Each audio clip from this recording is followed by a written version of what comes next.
This lecture will be about the Japanese pre-war objectives leading up to the attack on Pearl Harbor and the beginning of World War II in the Pacific.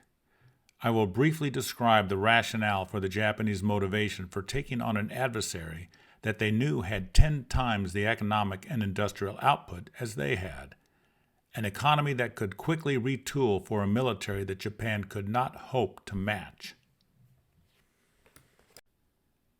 This was the strategic situation in the Pacific on December 6, 1941, the day before the Japanese raid on the Pacific Fleet at Pearl Harbor. In addition to the large armies in Manchuria, mainland China, and the home islands, the Japanese were also firmly entrenched in the mandated islands of the Marianas, Marshalls, and Carolines. Despite the raging battle on the Eastern Front with the Germans, the Soviet Union still had a sizable military presence in eastern Siberia to counter the potential threat from the Kwantung Army in Manchuria. The United States had possessions and territories in Hawaii, Wake, Guam, and the Philippines. The British, in addition to being in India, had a colonial presence in Malaya, Hong Kong, and their naval base at Singapore defended by the British Army. The British also had a similar presence in North Borneo. The Dutch had a colonial presence in the Dutch East Indies, principally in Sumatra, Java, and Dutch Borneo.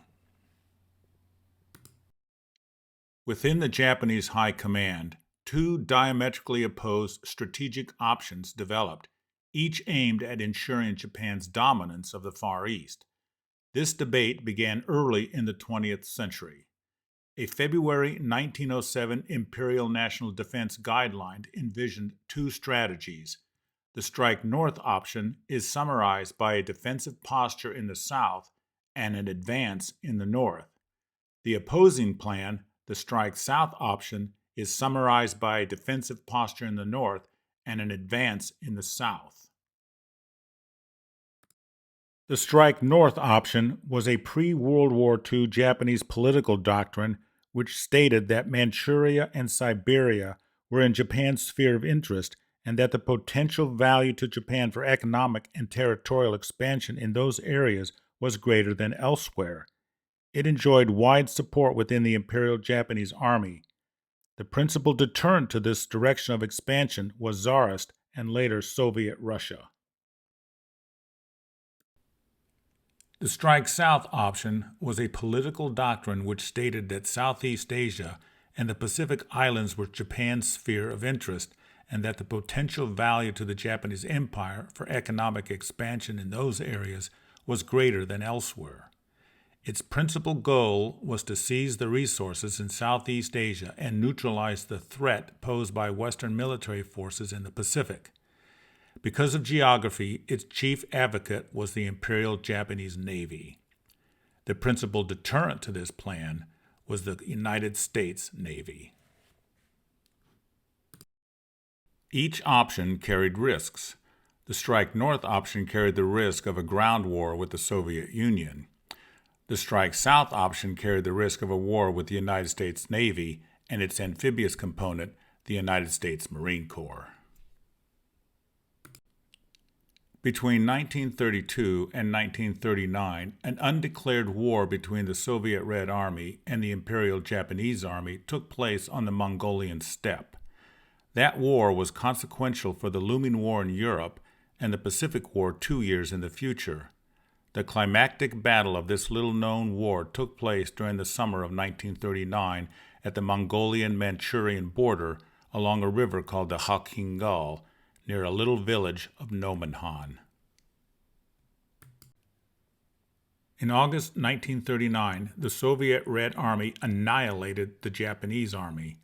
The results of this battle had a profound effect on the Japanese High Command, not least was the Imperial Japanese Army.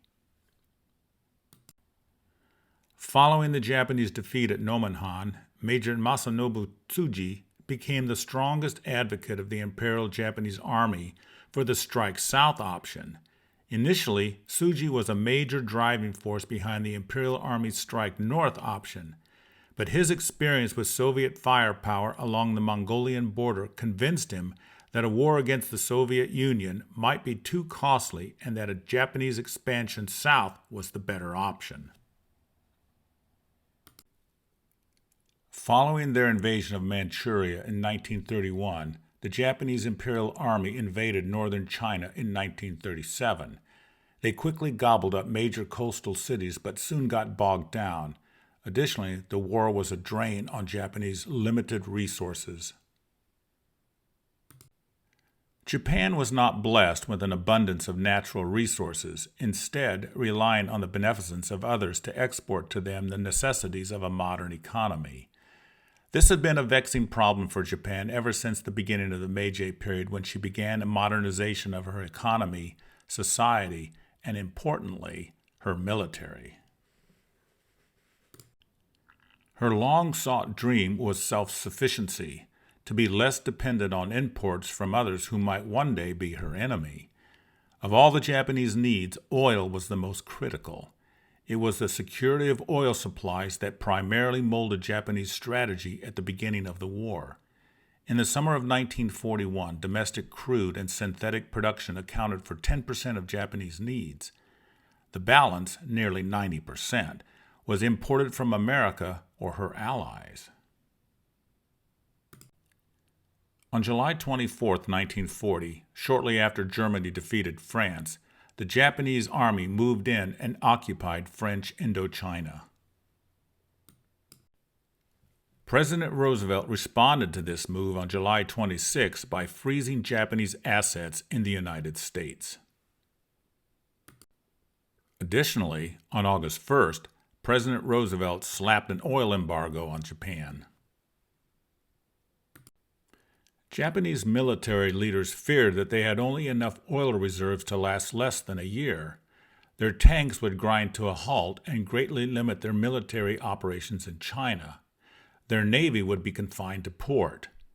This is exactly what President Roosevelt was counting on, that the embargo would compel Japan to halt its aggression in China. The Allied embargo created an existential threat to the Japanese military. Without an external source of oil, she would be relegated to second-class status and beholden to the Allies. Her choices were obvious: cave in to the American demands or fight. National pride was at stake.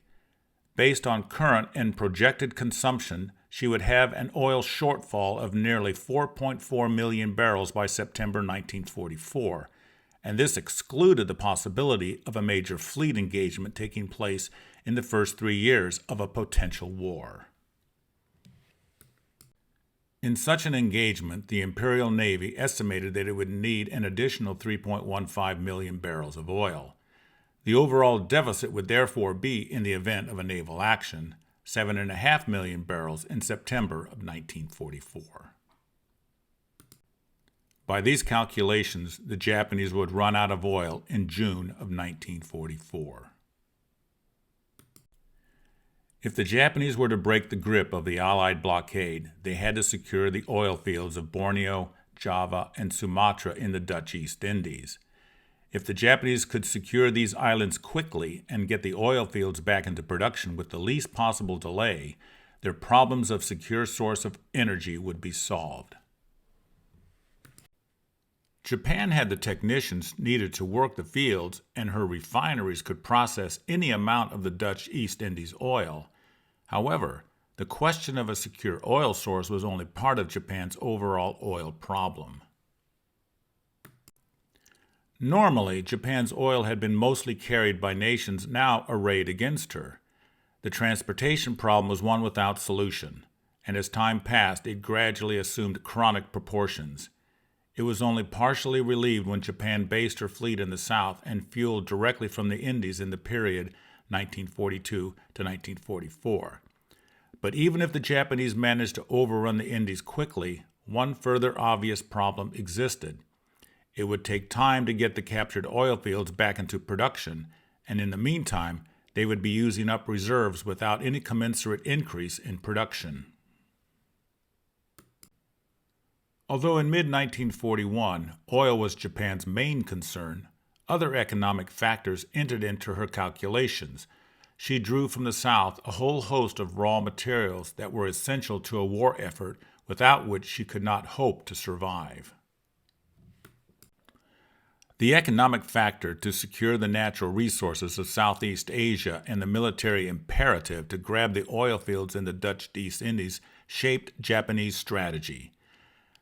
But there were two non-economic factors that also informed Japanese strategy in the summer of 1941. First, though the Japanese' main objectives were in the Dutch East Indies, she was aware that any move in that direction would provoke an American response. The Americans had committed so much prestige in attempting to force Japan to back down in 1941 that it was inconceivable the United States would stand idly aside and leave China and the European empires to be gobbled up by an increasingly belligerent Japan. Because of the potential American threat to their left flank, the Japanese had a powerful incentive to attempt the neutralization of American power at the outset of hostilities, particularly the American position in the Philippines, which lay astride the Japanese lines of communication between the home islands and the area of intended conquest. The Japanese did not dare risk leaving the Philippines unreduced in their rear. Therefore, there was a military imperative to strike first at the Philippines to eliminate the threat to their left flank moving south. But the logic of the argument for attacking the Philippines led to another consideration that was equally important. The logic of the strategic situation dictated that Japan did not dare move south with the whole of her left flank, stretching across thousands of miles of sea, lay bare to an intact and alerted U.S. Pacific Fleet based at Pearl Harbor. The Pacific Fleet was the only force in the Pacific that could contest Japan's moves, and to strike an American possession without moving first against it was illogical. These two arguments thus reinforced the grand strategic argument in favor of attacking the U.S. Pacific Fleet at Pearl Harbor at the outset of hostilities. And because of the potential disparity in military strength by 1943, the sooner war came, the better. The thinking within the Japanese High Command was strike south now or risk military irrelevance. The second non-economic factor that influenced Japanese strategic thinking was the need for rigorous planning and, foremost, speed and surprise, regardless of which direction she decided to strike. In the short term, in the context of the first strike, Japan was well aware of the need to strike at as many objectives as possible in order to make the greatest possible use of surprise and to keep the enemy nations off balance. The Americans in the Philippines, Guam, Wake, and Midway, and the British in Malaya, Singapore, and Hong Kong had to be attacked simultaneously at the outset because, if left unmolested, they would be liable to increase their strength and defenses to the point where there would be no hope of mounting a successful attack upon them. But these attacks had to be launched at the same time as those to secure the economic objectives in the Dutch East Indies. Herein lay the crux of the problem. To prosecute a war over so large an area and in so many different directions at once, Japanese strength was only marginal to requirements. They did not possess the necessary military, naval, and transport strength for attacks across the whole of their intended area of conquest. The Imperial Army's problem was basically the same as it had been since 1937. What precipitated the 1941 crisis in the first place was the Army's overextension in Manchuria, China, and Indochina. Manchuria swallowed up 13 divisions, and China 23 divisions of Japan's 51 available divisions. When the requirements of home defense, Formosa, Korea, and Indochina were taken into consideration, Japan had only 11 divisions available for service in the planned area of conquest in Southeast Asia and the Dutch East Indies.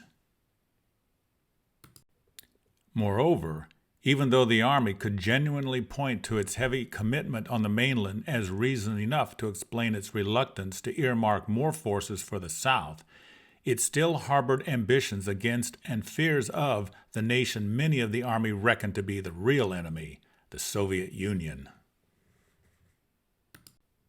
Notwithstanding the events of 1938 and 1939 and the Soviet-Japanese Neutrality Pact, the Imperial Army wanted to be in a position to take advantage of a Soviet collapse that, in the fall of 1941, seemed not merely a possibility, but a near certainty.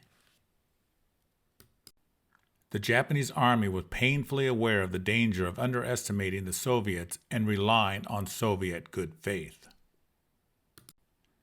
Despite signing the Neutrality Pact of April 1941, the Japanese did not remove a single regiment in Manchuria into the strategic reserve.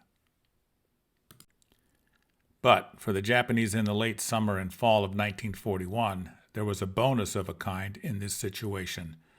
The onset of winter would bring an effective end to the short campaign season in Siberia and Manchuria, and would afford a reasonable degree of security to the Japanese if their drive on the south took place in the winter. They could be fairly sure that their northern flank would be quiet. The Japanese Navy and the transport fleet faced similar problems with regard to strength, being inadequately prepared to prosecute a war over the vast expanse of the Pacific. The Navy, already well established in the homeland, Formosa, Hainan, the Bonans, the Carolines, the Marshalls, and the Marianas, was ideally placed to attack in any direction. Indeed, one of the main initial targets, the Philippines, was all but surrounded by Japanese bases before the start of hostilities. But the strategic possibilities pulled the Imperial Navy in 5 different directions: toward Hawaii, Wake and Guam, the Dutch East Indies, Malaya, and Burma. The Imperial Navy was uncomfortably aware of the fact that while tremendous opportunities presented themselves on many fronts, the Navy and the transport fleets did not have the resources to tackle all objectives at once. Thus the Navy insisted, and the Army concurred, that attacks would have to be staggered.